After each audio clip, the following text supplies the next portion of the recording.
There are no memorials for the person you never became. No date carved in stone. No name read aloud in a quiet room. No one gathers in black to sit with the loss of him. The version of you who took the other road, who said the truer thing, who stayed when you left, who left when you stayed. He died quietly, in installments, a little each time you chose the safer life over the real one. And tonight, for once, you can feel the exact size of the grave. You were told to be reasonable, and you were. That was the mask. Not a lie, exactly, but a compression. You folded yourself down to a size the world could carry. You took the job that made sense instead of the one that made you afraid. You loved the person who was available instead of the one who was true. You let the loud dream go quiet because quiet was so much easier to explain at dinner tables to relatives who wanted to know what you were doing with your life. And for a long time, it worked. Being reasonable is rewarded. It pays. It reassures your mother. It gets you through the decade where everyone is watching to see whether you'll turn out all right. You learned the grammar of the acceptable life, and you spoke it fluently, and people nodded, and you were safe. Think of the specific moments, not the abstractions, the moments. The afternoon you almost said yes to the thing that scared you, and then at the last second, heard your own voice choose the careful answer instead. The conversation where you had the honest sentence ready in your mouth, fully formed, and swallowed it. The city you were going to move to, the letter you were going to send, the version of the morning where you woke up and did the brave thing instead of the familiar one. Each of those moments felt small when it happened. That's the trick of it. No single reasonable choice looks like a death. It looks like maturity. It looks like being an adult. It looks like exactly the thing you were praised for. But reasonable has a cost that never shows up on any invoice. Every time you chose a sensible door, another door closed, softly, without a sound. And behind it, a whole life you were also meant to live simply stopped being possible.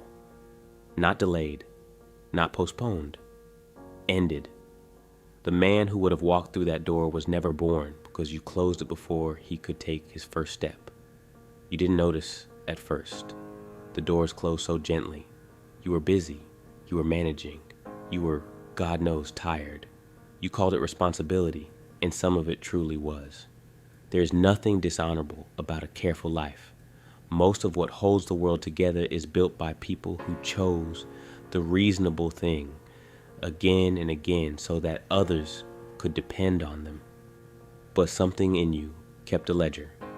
Underneath the competence, underneath the calendar, and the obligations you met so well, something in you counted every version of yourself you sat down and walked away from. It made no noise. It filed no complaint. It simply recorded. And that ledger had been growing quietly for years now in a part of you that never learned how to lie and never forgot a single entry. You can feel it sometimes. Late, usually. In the pause between one thing and the next. When the performance of the day finally sets you down and you are, for a moment, just a person in a dim room. That's when the ledger opens on its own. That's when you feel the weight of everything you were also supposed to be. And here is what makes it so hard to speak about. From the outside, your life is fine. It may even be good. You have the things people are supposed to want.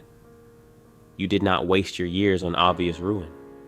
You did not throw it all away. You did not burn it down. You built something. And that is exactly the problem. Because a life that failed loudly can at least be grieved out loud. People understand a wreck, but a life that succeeded quietly. at being smaller than it might have been, that has no language. There is no word for the specific ache of a good enough life that is not the life. You cannot complain about it without sounding ungrateful. So you don't. You carry it in the one place no one checks. And the strangest part is that you cannot even be sure the other life would have been better. Maybe the bold road led off a cliff. Maybe the truer love would have wrecked you. The unlived self is not a promise that you missed out on something better that would almost be easier. He is only a reminder that you missed out on something else, that the road existed, that you were the one who closed it, and that you will never now get to know what stood at the end of it. The grief is not that the other life was better. The grief is that it will never be lived at all by anyone ever, and you are the only one who will ever know it was possible. Here's the part that almost no one names, and once you see it, you cannot unsee it. We think grief belongs only to what we had and lost. The friend who died, the marriage that ended, the house we sold, the parent we buried, the body we used to have. Loss, we assume, requires that the thing first existed, that it was here, solid and touchable, and then was taken. Grief, in the ordinary sense, needs a corpse. But Jung understood the psyche differently. Inside you is not only who you are, inside you is the entire field of who you could have been. Every self you did not become did not simply evaporate at the moment you chose otherwise. It did not politely cease to exist. It descended. It went down into the shadow. And here we have to be precise, because the shadow is usually described as the home of everything dark in us. The cruelty and the appetite and the rage we won't admit. That's true. But the shadow holds something else too, something almost no one talks about. It holds the shadow of your untaken life. The gold you never spent, the selves you were too frightened or too dutiful or too tired to live. They are down there, all of them. The bolder one who spoke up, the one who left the country and never came back, the one who chose the difficult love over the convenient one, the one who never learned to make himself smaller to fit inside other people's comfort. They did not die the way the body dies. They live in you the way the dead live in a house, present, unhoused, felt in every room, and never quite here.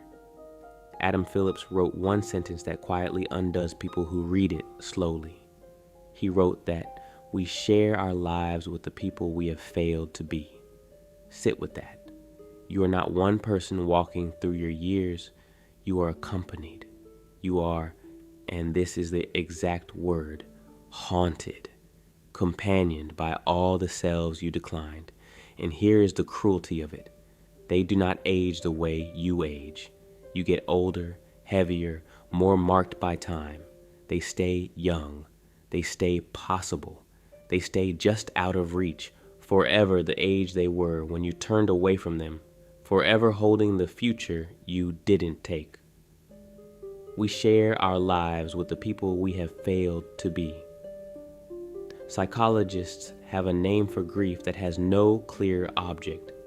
They call it ambiguous grief, the mourning that can never complete because nothing measurable was ever taken from you. In ordinary grief, there is a body, a date, a ritual, a socially agreed permission to be devastated. People bring food. People say they're sorry for your loss. The world organizes itself briefly around the reality of what you lost. But there is no permission slip for this. No one dies. Nothing breaks. On paper, nothing at all has happened. And yet you ache. You ache for a subtraction the world refuses to recognize as real, because the thing you lost never had a body. It had only potential. and potential leaves no corpse. There is nothing to bury, which means there is nothing to finish grieving, which means the grief has nowhere to go. It just circulates in you, endless, unwitnessed, looking for a funeral it will never be allowed to hold. This is the phantom pain of the soul. You know how an amputee can feel the missing limb, how the hand that is no longer there can still itch, still ache, still cramp in the exact shape of its absence. This is that, but inward. The life was never there. It still hurts precisely where it would have been. Your nervous system grieves a limb the world insists you never had. And because no one will ever hold a funeral for a future, you carry it entirely alone. You attend in secret a service that no one else can see or attend with you. You are the mourner, and you are the only mourner. The chapel is empty. The pews are bare, and the name being grieved is your own, a version of you that simply never got to happen, being laid to rest by the one person on earth who knew he existed. There is a specific loneliness in that. Not the loneliness of being without others, the loneliness of grieving something you cannot even explain to the people who love you most. Because if you tried, they would reassure you. They would tell you your life is good. They would list the things you have, and they would be right, and it would miss everything, and you would nod and let the subject close and carry it back down alone into the dark where it lives. And notice what the shadow does when it is refused for long enough. Jung was clear about this. What you will not consciously grieve does not disappear. It does not go quiet. It turns. The unlived life, denied a funeral, curdles. It comes back not as sorrow, but as symptoms.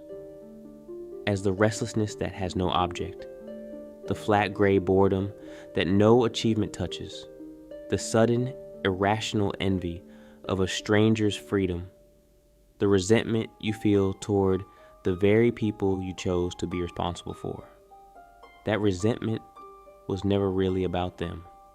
It was the unlived self, pressing up against the walls of the life you built, asking why he was never let out.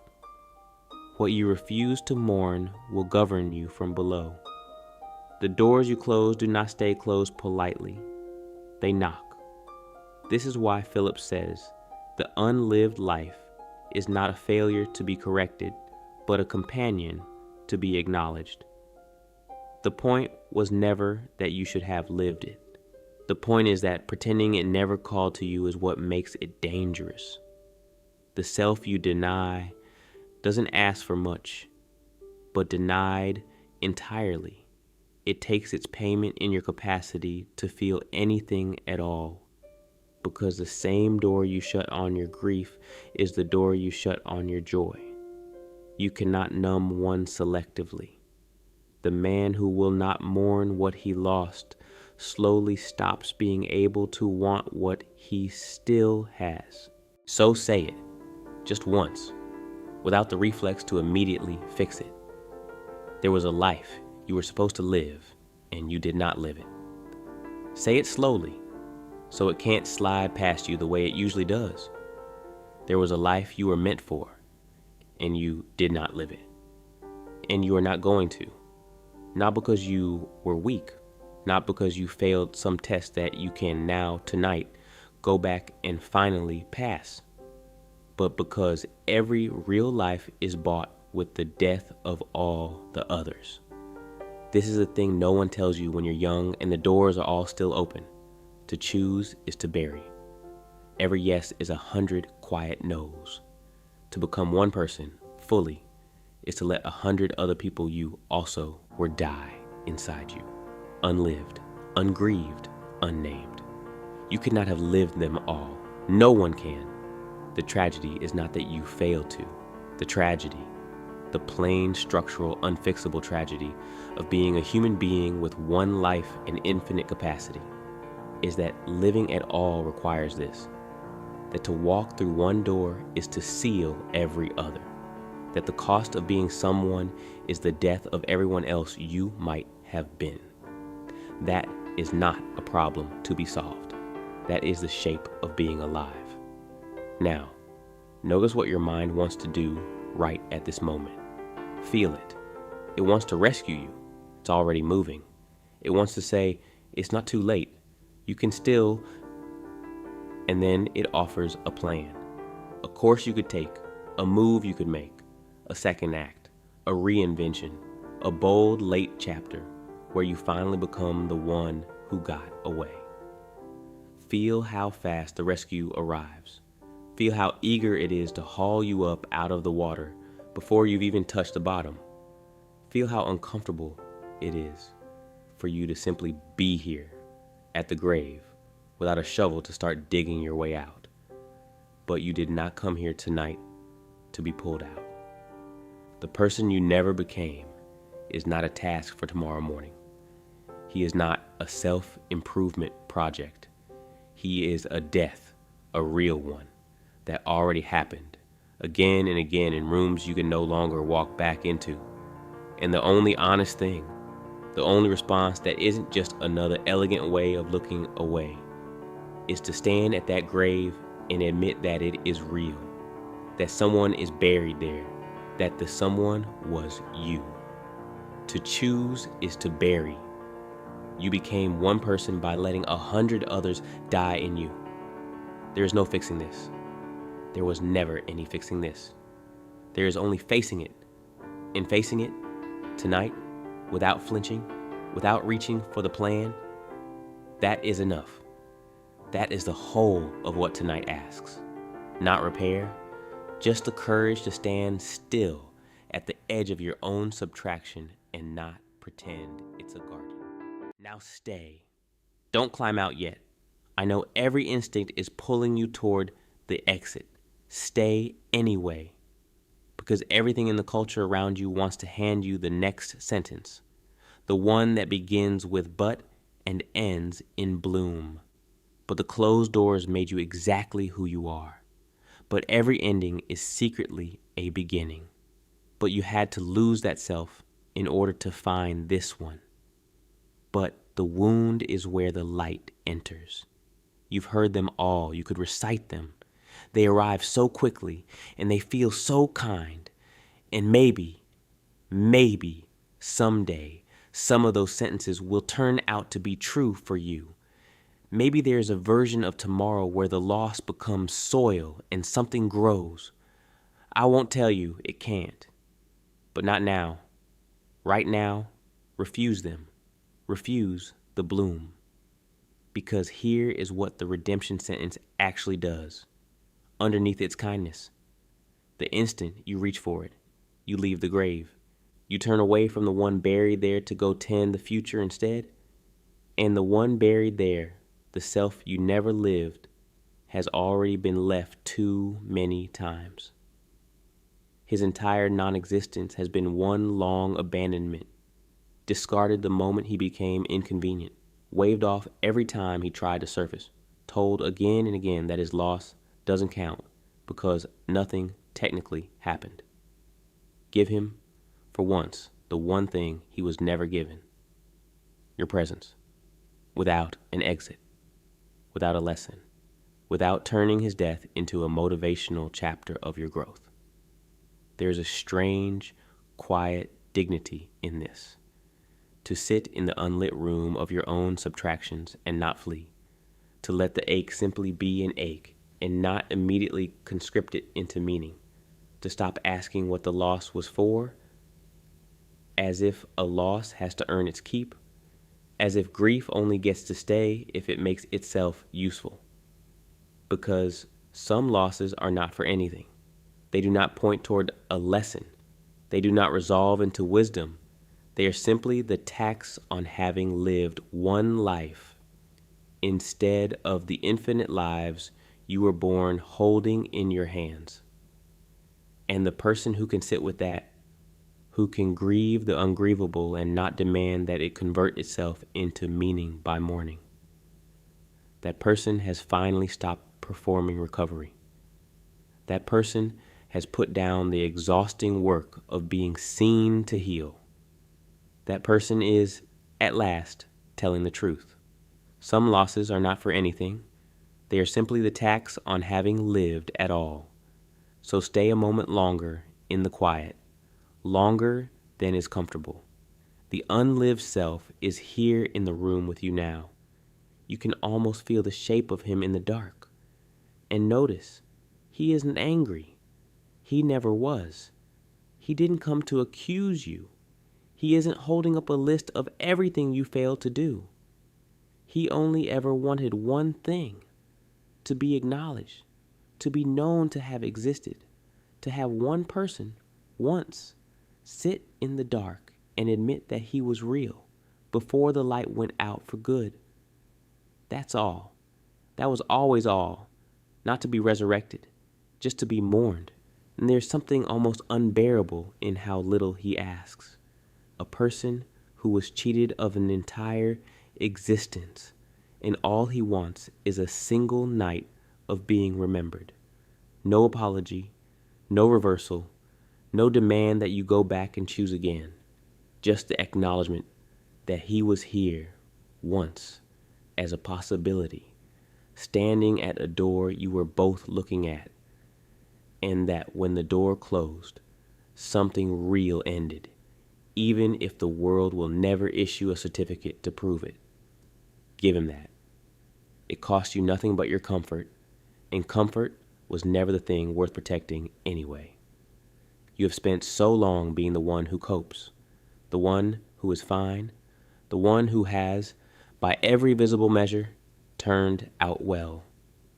Let this be the one room where you don't have to be fine, where the ledger can lie open on the table and no one is grading you on how quickly you close it, where grief doesn't have to justify itself or shorten itself or convert itself into a lesson you can post about later.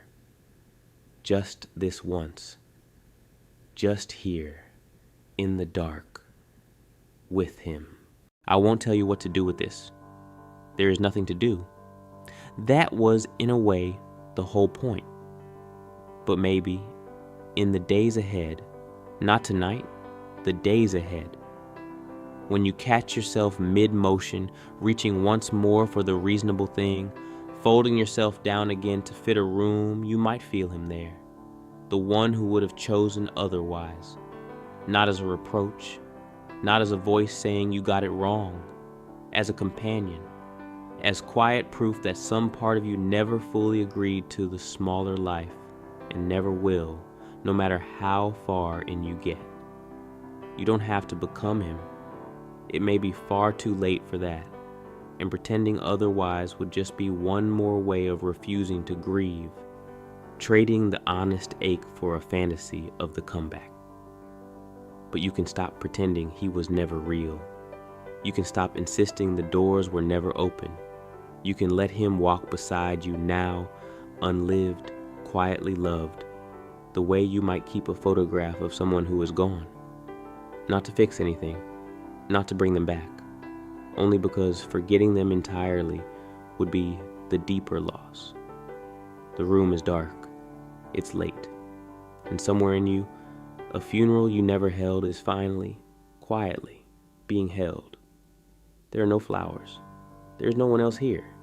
Just you and the one you didn't get to be, sitting together for the first time in the honesty of the dark. And that is not nothing.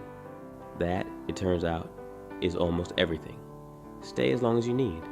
The light doesn't have to come back on yet.